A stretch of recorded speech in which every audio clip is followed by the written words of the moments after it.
Okay, self-assembled quantum dots. In same self-assemble of quantum dots are make use of the island formation, epitaxial growth.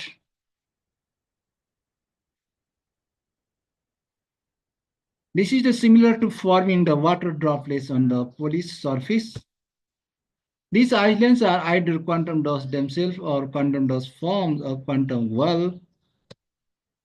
Quantum well are the commonly fabricated using epitaxial techniques such as vapor phase epitaxy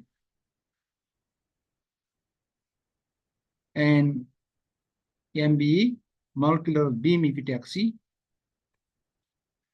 The major self-assembly techniques are vapor phase epitaxy and molecular beam epitaxy.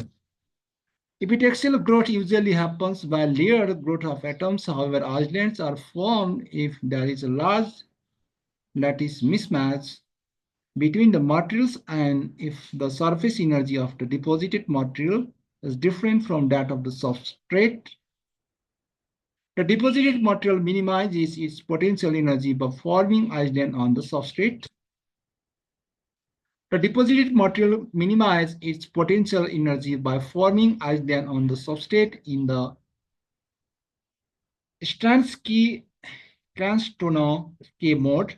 The growth starts in layer by layer mode and proceeds into the island mode when exceeds a critical thickness. This location, free from escape growth, has been observed in indium arsenic on gallium arsenic and indium phosphorus on gallium arsenic. Typically, island densities are 10 to the power 9 to 10 to the power 12 per cm square, depending on the growth conditions. Self-organized growth of thought to V semiconductors is currently the most promising fabrication techniques of optically active quantum dots.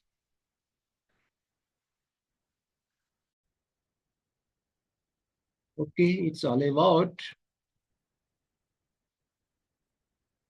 self-assembled quantum dots. Thanks for watching and request you all like, comment, share, and subscribe. Thank you for patience. That is now bye-bye.